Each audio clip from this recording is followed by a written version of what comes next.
Halo, jumpa lagi dengan Valentera Channel. Senang sekali rasanya bisa berjumpa lagi dan berbagi pengalaman dengan teman-teman semua. Pada kesempatan ini kita akan belajar mengenai GSP berikut dengan contoh-contohnya. Sebagai latihan, teman-teman dapat download materinya yang sudah saya siapkan, linknya di description di video ini. Silakan di-download dan kita akan bahas bersama-sama. Dan saya mengingatkan bagi teman-teman yang belum subscribe, kliklah subscribe dan bunyikan loncengnya agar teman-teman selalu dapat notifikasi ketika saya upload video-video selanjutnya. Silakan juga di-share ke teman-teman yang lain atau ke siapapun yang ingin belajar CATIA secara gratis. Oke, kita lanjut ke Q11. Define in work object Q11, Q10-nya boleh di-hide. Ya, teman-teman, di Q11 di sini ada poin F dan ada poin G. Maka kita bisa membuat yang namanya line 1. Klik dua kali line 1, kita akan lihat pola pembuatannya. Menggunakan line type-nya adalah point to point. Nah, ini pola-pola pembuatan line adalah ini. Ada beberapa cara untuk membuatnya. Salah satunya dengan menggunakan dua poin, maka kita bisa membuat poin ini. Nah, teman-teman perhatikan di sini bisa ditarik-tarik ya panjangnya ya. Dari start point, poin 1 dan poin 2. Kemudian di sini kita bisa lebihkan. Mau berapa panjangnya ke kiri dan ke kanan silakan. Oke. Hanya seperti itu. Ya, kalau teman-teman mau coba boleh ini di hide. Awalnya adalah ini, ada dua poin. Maka kita bisa membuat line menggunakan point to point. Poin 1 mana dulu boleh, ini dulu boleh, atau yang satunya dulu juga boleh. Maka kita sudah bisa langsung mendapatkan line. Ini bisa ditarik-tarik sesuai kebutuhan. Ya, seperti itu. Kemudian kita masuk ke Q12, define in work object Q12, 11-nya di hide, fit all in. Ini pun cara membuat line. Kita mempunyai satu poin. Maka kita bisa membuat line 2. Kita klik dua kali line 2, pola pembuatannya menggunakan apa? Point dan direction. Ya, teman-teman perhatikan di sini karena direction berarti kita butuh arah. Ya. Oke, kalau teman-teman mau coba ini boleh di hide dulu. Kliklah line. Kemudian gunakan line type-nya point dan direction.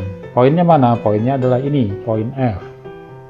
Oke, directionnya mana? Nah, teman-teman, kalau kita tidak mempunyai direction atau tidak mempunyai garis sebagai arah, kita bisa menggunakan kompas. Kita bisa menggunakan arah searah dengan kompas. Teman-teman boleh di directionnya sini klik kanan. Nah, di sini kita bisa menggunakan Z komponen atau Y komponen atau X komponen pun boleh. Ya, seperti itu. Maka kita sudah mempunyai garis yang sejajar dengan sumbu Z. Nah, di sini adalah Z direction. Seperti itu. Cara lain untuk membuat line ada teman-teman di Q13, masuk define in work object Q13, Q12-nya di hide, fit all in. Nah, perhatikan di sini ada sebuah curve, ada sebuah poin. Ya, maka kita bisa membuat line 3 ya. Maka kita bisa membuat line 3. Oke. Di sini ada plan B. Plan ini kadang dibutuhkan, kadang tidak, tapi saya menyarankan nanti tetap diisi kolom untuk supportingnya supaya line yang kita buat itu betul-betul berada di plan sebagai supportnya. Oke, pola pembuatannya teman-teman boleh klik dua kali. Di sini menggunakan angle normal to curve ya. Ya.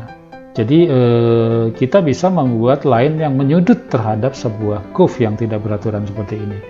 Kita tentukan sudutnya berapa. Di sini angle-nya adalah 75 degree. Ya, seperti itu. Dan ini teman-teman bisa gerak-gerakan mau berapa derajat sudutnya, panjangnya bisa ditarik-tarik sesuai dengan kebutuhan. Oke, kalau teman-teman mau coba ini boleh di hide dulu. Ya, sekarang kita lakukan klik line.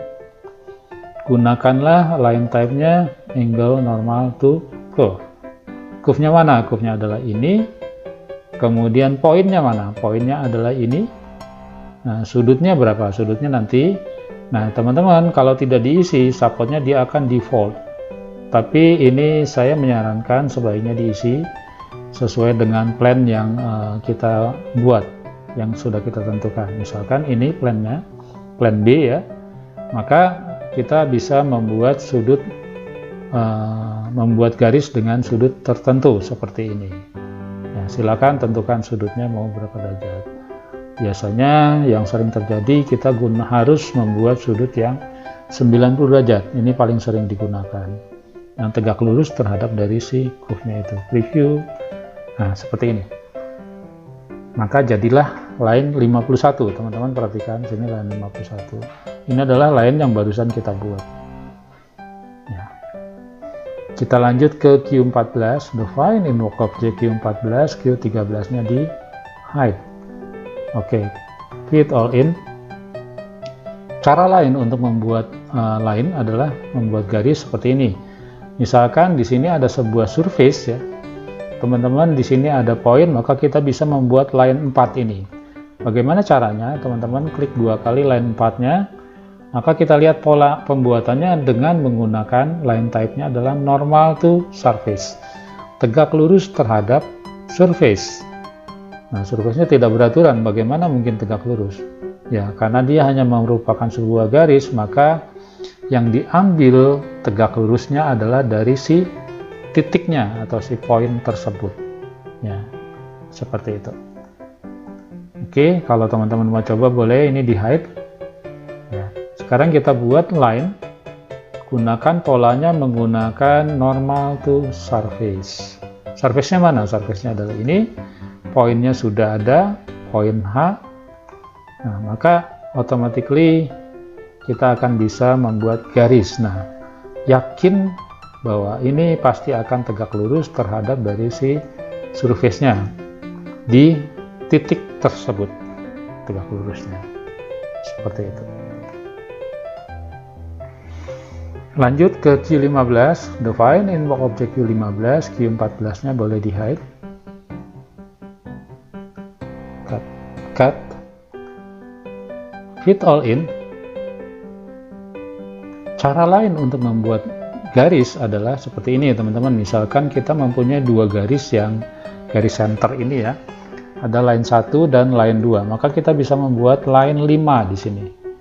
Bagaimana pola pembuatannya? Klik 2 kali, kita akan lihat pola pembuatannya adalah menggunakan bisecting, membagi dua di tengah-tengah ya, bisecting.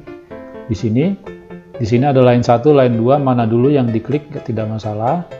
Nah, kalau ada warna biru ini artinya adalah pilihan, option. Ya, kita bisa membelah dua ke arah sini atau membelah dua ke arah sini. Teman-teman boleh pilih yang ini, klik di sini. Atau kalau di Windows-nya teman-teman klik next solution ya. Klik next solution. Ini yang inikah atau yang inikah? Membelah terhadap yang inikah atau terhadap yang inikah? Kalau misalkan kita ingin membelah terhadap yang ini, maka warnanya jadikan dia orange, artinya kita memilih yang itu. Nah, maka jadilah garisnya membelah terhadap dua garis yang intersection, seperti itu. Kita lanjut ke Q16, define invoke object Q16, Q15 boleh di hide, fit all in. Ya teman-teman, kita akan masuk ke projection. Ya, perhatikan projection. Nah, di sini ada sebuah circle warna kuning ya. Kemudian di sini ada sebuah surface. Maka kita bisa proyeksikan atau kita tempelkan curve-nya yang lingkaran ini nempel persis di permukaan surface ini. Maka bentuknya menjadi seperti ini. Perhatikan. Nah, di sini teman-teman boleh klik 2 kali di project 1 ya. Pola pembuatannya seperti ini teman-teman. Projection type-nya adalah normal. Kemudian untuk projection type ini ada dua pilihan sebetulnya, ada normal, ada along direction. Normal itu artinya tegak lurus terhadap si surface-nya.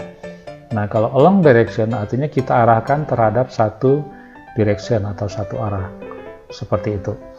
Nah, kalau normal dia berarti tegak lurus terhadap surface-nya. Karena surface-nya bentuknya tidak beraturan, maka curve yang kita hasilkan pun tidak beraturan, bentuknya menjadi seperti ini, yang warna putih ya. Ini normal, tegak lurus terhadap surface-nya. Bagaimana mendefinisikan tegak lurusnya? Ya, dia akan mendefinisikan dari masing-masing poinnya dari si circle ini, tarik ke sini tegak lurus, kemudian tarik ke sini juga tegak lurus, ke segala arah tegak lurus terhadap surface-nya. Maka curve yang kita dapat bentuknya menjadi aneh seperti ini. Ya, karena dia mengikuti tegak lurus terhadap si circle-nya. Seperti itu. Nah, kalau misalkan kita ganti, kalau tadi kan kita menggunakan normal, kalau kita ganti menggunakan along direction seperti apa? Teman-teman boleh klik projection. Nah, di sini kita ganti projection type-nya menggunakan along direction. Ya. Kemudian projected-nya mana? Yang mau diproyeksikan mana? Adalah circle. Kemudian support-nya mana? Support-nya adalah surface. Direction-nya mana? Di sini kita tidak ada garis, maka kita bisa gunakan kompas. Misalkan di sini yang kira-kira visible adalah ke arah Z direction. Nah, teman-teman boleh klik kanan di kolom direction, klik Z komponen. Ya, Z komponen, preview. Nah, itu. Ya, teman-teman perhatikan, kita mendapatkan satu bentukan yang namanya projection 2 ini. Saya kasih warna berbeda, kemudian dengan ketebalan berbeda.